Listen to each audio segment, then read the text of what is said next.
Hello! Oops, the lighting is kind of shit. Let's see if I can turn on my... Okay, that's slightly better, but it's gonna be slightly yellowy, but whatevs. Okay, so this is again like another random video that I decided to make. So guess what I just got from Amazon? 1-day free shipping delivery. The Deviant Moon Tarot. So this is actually just a box, that's why it's so empty. I already took out the deck and it just occurred to me that I could do an unboxing and first impressions because I know I said like I didn't want to do like unboxing videos anymore because it was just really like I just kept trying to come up with things to say on the spot and then it just kind of disrupted the process of really taking in the deck. I think I react to decks much better when I could look at it and I write a blog post, but I thought I would do a first impressions for Deviant Moon just because I kind of want to keep a record of how I reacted to certain cards.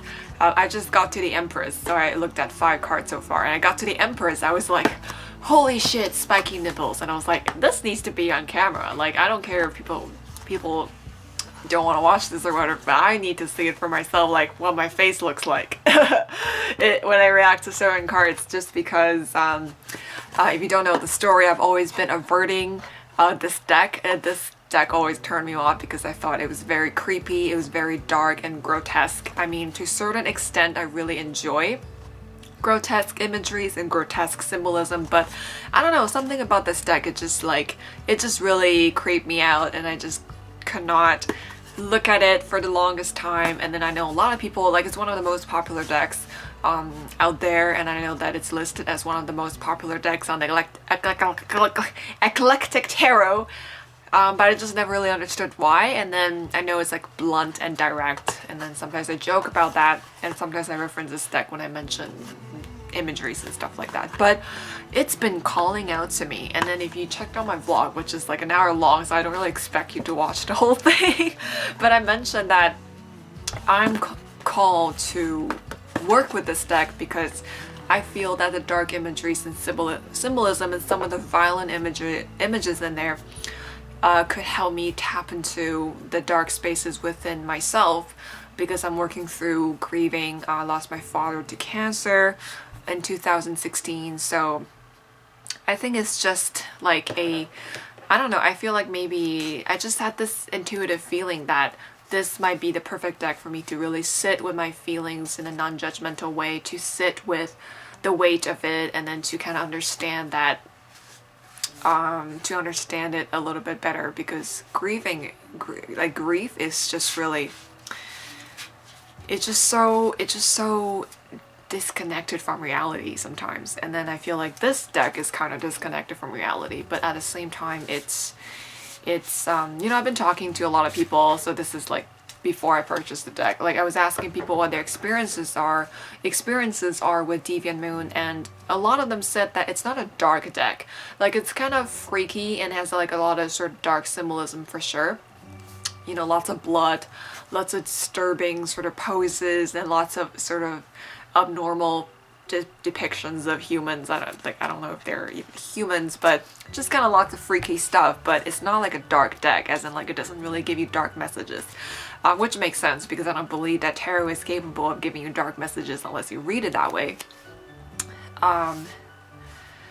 But yeah, I'm just really excited about this deck. Like, looking at some of the pictures now, I can see what people mean by like it looks kind of scary on the get-go, but it's actually very whimsical. It's kind of like a big fluffy monster, or like a cantankerous grandpa once you like sort of like sulking in a corner, and then or something like after you work with it. So I'm really excited to see what I think about this deck after working with it a little bit more. I'm maybe planning to make it my deck of the month for April. I'm doing the Phantasmagoric Theater Tarot right now, and this is really interesting. This sparked a lot of my curiosity into like a lot of philosophical discussions. Like, I'm looking to determinism, fatalism, free will. I'm also listening to this audiobook on audiobooks about different philosophical perspectives, and it's sort of like It's about philosophy in the Matrix movie. So that's a movie that I really enjoy watching. So I thought it would be like a great segue to kind of use that as a springboard to discuss other philosophical topics. But anyway, the point of this video is I'm going to be reacting to the Deviant Moon. So I guess it's not an unboxing because I already unboxed it. But it'll just be my first impressions, I guess. It's my first impressions and just so I guess it's more like a tarot vlog. It's more like a vlog. It's like, I guess it's just gonna be a vlog anyway. I don't know what I'm saying, but okay. Anyway, so I got the borderless edition.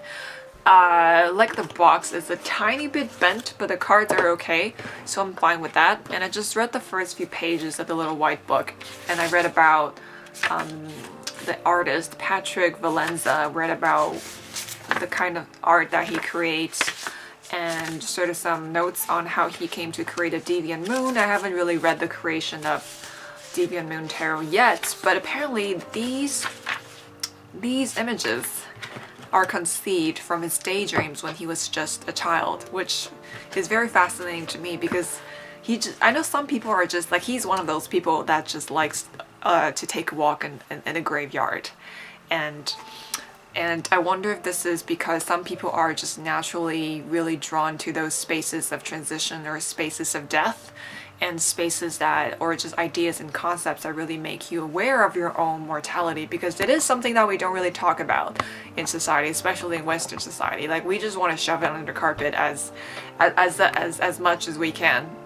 Sorry, I'm just panning the camera. I don't want like a huge glare right here. That's my window. Yeah, like that's another thing maybe that maybe this deck will help me explore, which is the concept and idea of death and mortality, because it definitely was not something I prepared for.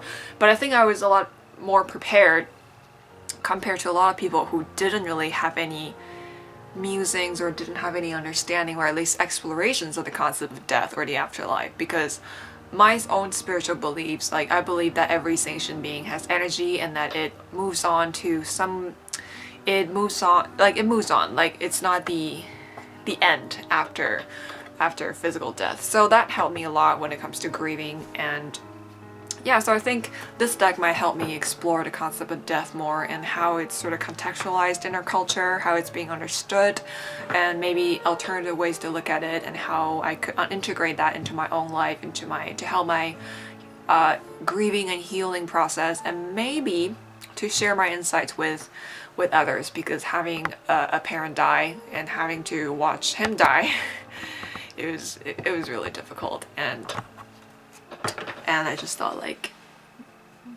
sorry, this took a dark turn, but yeah, I just thought this deck could help me cope with those things, because it's just really hard. Like I said, grieving is just so disconnected from reality. It just requires a completely different mindset. Just because when someone dies in your life, especially someone that you really love, because you just never imagine that they would go in that capacity. I mean, old age is different because ultimately we all die from old age, so that's something to be expected, but that you just don't expect something tragic things could just go wrong anytime, and that just we're so incredibly mortal and vulnerable to disease, to accidents, to random things that could happen in our lives, and it just makes you feel small. It makes you feel like it just, I don't know, I don't really know how to put this in words, but anywho, it's just like a really long intro, but here we go. So I already looked through the first 5 cards, I guess. So I looked at the Fool. He looks like he's in his PJs, which is really funny. So I understand why people said that this deck is actually really funny and has like an interesting, grotesque, but sort of like out of the blue sense of humor. Like I can kind of see that now. It's sort of like, it's very dreamlike. Like I understand, like I think it's partially because he, like this dude Patrick, the artist, created this from a lot of the visions and daydreams from his childhood. So I understand, like I guess it's very dreamlike. I remember someone told me that they used this deck to work with their dreams, and yeah, so I guess that makes sense. I mean, the Fool is wearing pajamas, so maybe that's just an indication that he is going to enter this dream space where things blow out of proportion. And I guess I guess that makes sense, because a lot of negative emotions that we don't process tend to end up being sort of really become out of proportion and just become so exaggerated and horrifying in our dreams, and they sometimes, or more often than not, they would manifest as nightmares, which is what's been happening to me. I've been having really gruesome nightmares because of my grieving journey, and then I think a lot of times I just don't really know what to do with all the feelings that I have that's surrounding my father's death.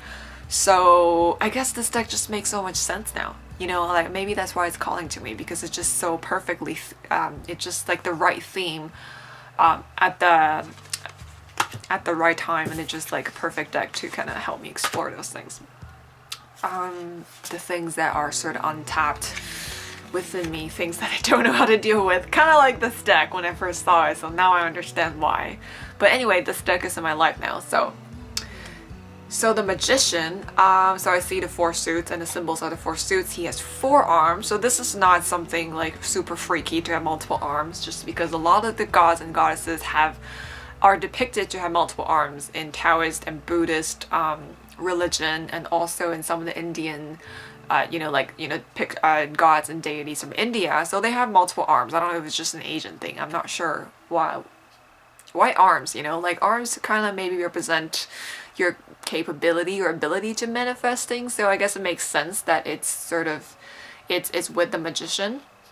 Or the Magician is depicted to have 4 arms, the commander and a shaper of 4 elements. He just has such an angsty look. He just looks like, I guess I have to work my magic now. I hate everything. And he's also dipping like, yeah, he's just like holding up all the, you know, the wand and the sword and the coin, and then like I like how like he takes like it's like really active when he's like actively gripping the sword. It's like this determination, but then when it comes to the like the more feminine element or the receptive element such as earth, he's kind of holding this coin really carefully. I don't know if you can see, and then he's just like dipping his like this one finger into this what I would assume would be a goblet or chalice of blood. And he's just like, ooh.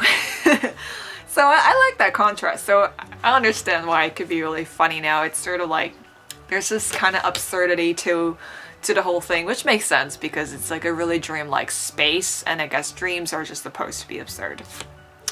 So the High Priestess, I remember like earlier when I was just looking at this card, the first thing that I was drawn to was this like other half of the face that's blue. And that's interesting. It's almost like the High Priestess has an outer ego. It's almost like you're shifting in and out of consciousness and subconsciousness, which is very High Priestessy, I suppose.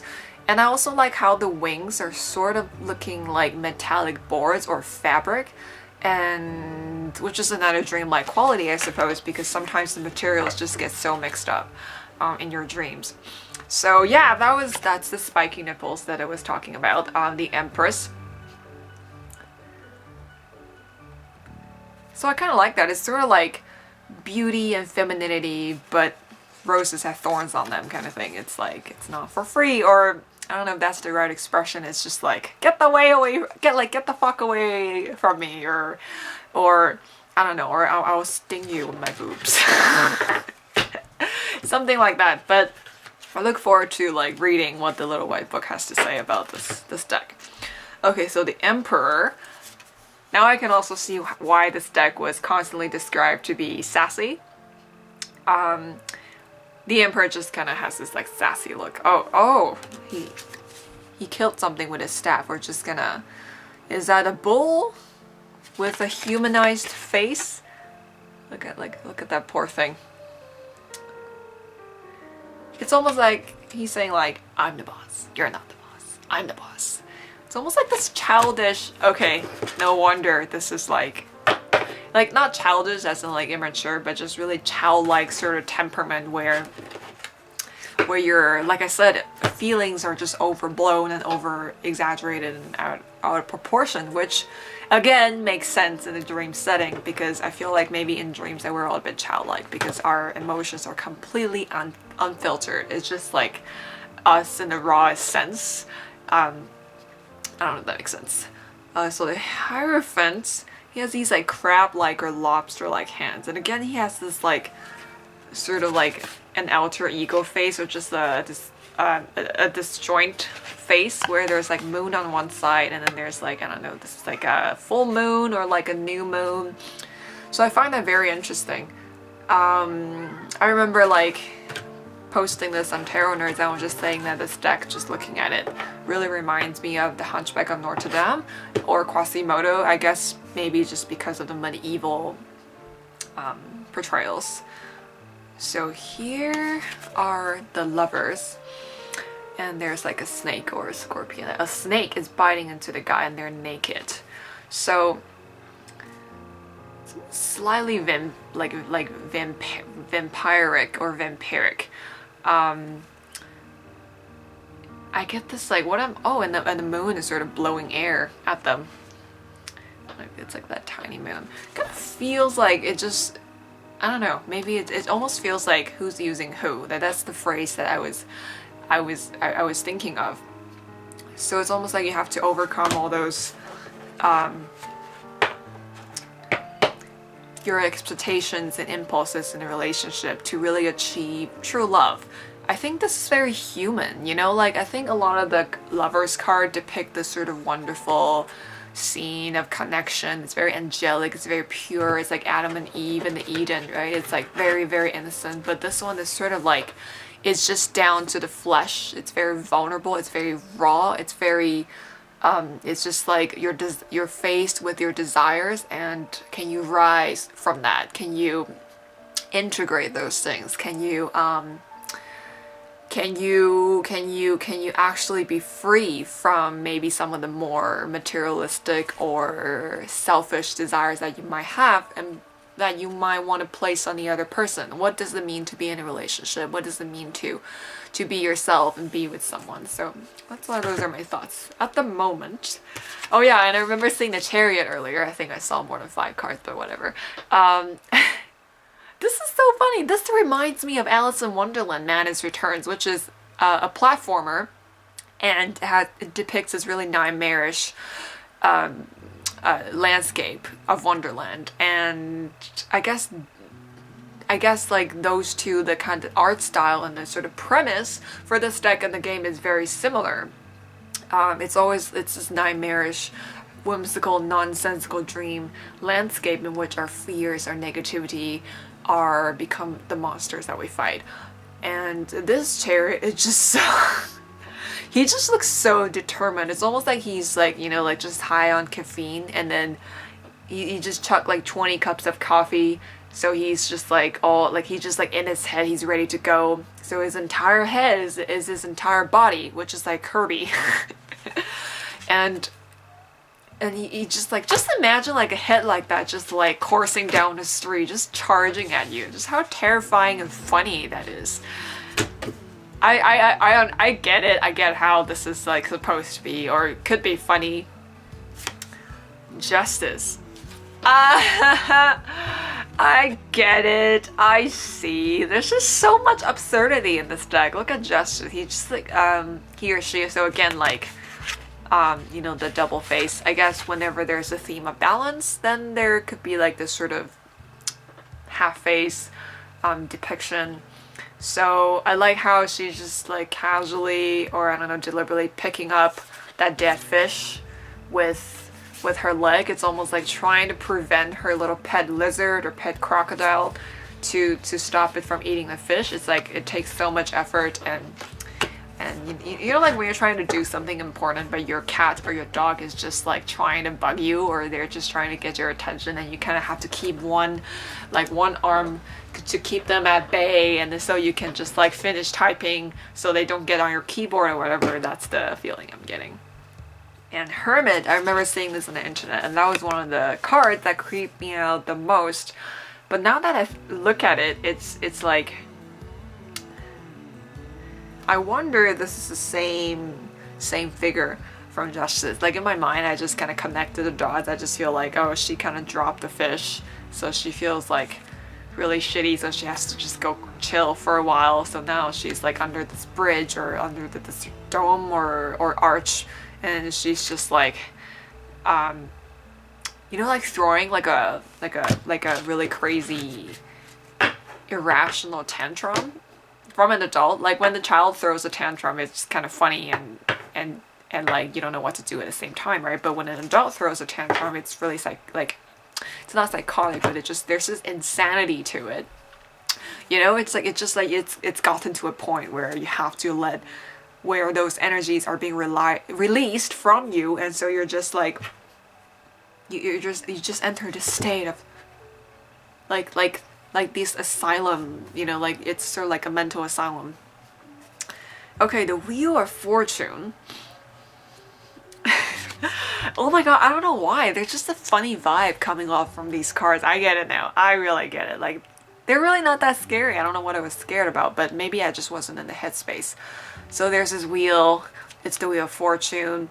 And everybody just looks so, like, caught off guard. It's just sort of like they're sort of doing their own thing in their own absurd, crazy carnival landscape. And then this is just like a snapshot of like, oh, let's check what they're doing. It's just like you just randomly stumbled upon these sort of scenes of nonsense. Kind of like Alice in Wonderland, if you think about it. Like, you just kind of don't, there's no context for things. You just kind of like have to go with whatever it is that you see. You have to react to these insane and absurd energies and just try to rationalize, but you can't because they don't follow your logic. So it's very like Alice in Wonderland. And then we have the Strength card, so it looks like a wrestling match. That's very interesting. Like, everybody just looks so intense, but then there's this absurd sort of contrast where he's literally trying to peel open the mouth of a fish, or a fishigator, alligator fish thing. Oops, that's my Facebook. Let me just turn it off so it doesn't beep. Okay, here we go. Yeah, there's this sense of absurdity to it. And you know, like, which is aligned with my humor, because I like to illustrate the negative things in life with a sense of lighthearted and absurdist humor to kind of say that don't take life too seriously. It's not that bad. So I find that very interesting. I like the lightheartedness of this deck, like the tone of this deck. That's so weird. This deck is actually very me, or just I could resonate it on the personal level now. So you gotta just think things just take time, like, or it's just the right timing, right? Okay, the Hanged Man. Yeah, I don't really have any special to say about the Hanged Man other than it's really interesting that there's a clock or wristwatch. This is getting more like Alice in Wonderland the more I look at it. Let's see, so this would be Death. And I like how it's like Mama Death trying to like maybe lecture or coach Baby Death. And then, you know how in these like nonsensical, exaggerated, sort of horrifying situations, you just sort of like, maybe Baby Death did something wrong, and then she's kind of like lashing out at him by matter-of-factly stepping on his head to crush him, and then it's like a horrifying thing, but at the same time you think it's kind of funny because it's not supposed to happen. There's this suspension of disbelief, and it's like this space between the grotesque and reality, and you know that this is a dream space, so it's not real, that it's not going to happen. So something so violent could be something so utterly funny because you can disengage yourself from the pain and from the violence of the situation. And maybe that's what's happening with this deck. Maybe that's why it's so funny. Temperance. Okay, so that's Temperance. So again, you have the angelic depiction. There's wings. So again, the wings are sort of, it looks like it's made of stone. There's these dots that make it look like metallic, like metal boards. At the same time, it's very fabric-y. So I find that interesting how feathers or wings are depicted to be without feathers. And yeah, I think again, like the theme of balance of the double half and half face. And then the devil, he just seems like he's like enjoying himself and having like a good time, to be honest. You know, he's just like doing his little dance on his spare time when no one's looking, when no one's sort of like requiring his temptations. So he's just like doing his own thing. It's almost like, it's like he doesn't have any like bad intentions, but it's just like him being himself and him doing him, just sort of like, I don't know, it's almost inviting. It's like there's this charisma for you to be bad. I don't know. I find that very interesting. Okay, so now the tower. That's almost that looks like a UFO. That almost looks like a UFO. And it's again like this really nonsensical depiction, or maybe it's like an eye. It's like this is so otherworldly. This is so out of this world that something like this could happen. And and you could just see it on their faces. And it's like it's very melodramatic, you know, like look at this figure on the bottom of the tower. I mean, we understand that this is a very painful and traumatic situation, but it's almost like, oh, poor me, the drama. And there's this like melodrama radiating out of these cards, and I find that interesting. The star, yeah, she looks very focused on what she's doing, and she has the like these pinkies raised. It's almost like star with an attitude, and it's almost like don't disturb me while I work or else I'm gonna do something bad. There is which is pretty cool, right? It's like the star is usually the self-care card for me. It's about taking care of yourself and taking necessary breaks. And so yeah, maybe it's just that it could represent an aspect of us that needs us to rest, and if we don't, then something bad's gonna happen. Take it from me, because I was sick for a whole week last week, and then it was because I didn't pay attention to the tiny signals my body was giving me. And now she's saying like, well, this is your own doing. It's not my fault. You asked for it. Okay, so the moon. Since this deck is called the Deviant Moon, I thought I would spend extra time on this deck. Let's see if I have anything interesting to say. Oh! The moon is just like, it's like this sort of like mischievous but nonchalant face, and it's also have like some kind of like an eye mask on, like, I don't know, like a Venetian mask or something. And then the moon is sort of, there's all these puppet strings that are coming out of the moon's eyes. And then these figures are dancing. One of them looks like she's enjoying it. The other one is just sort of going with emotions. So I wonder if that's the message of this card. It's to go with emotions.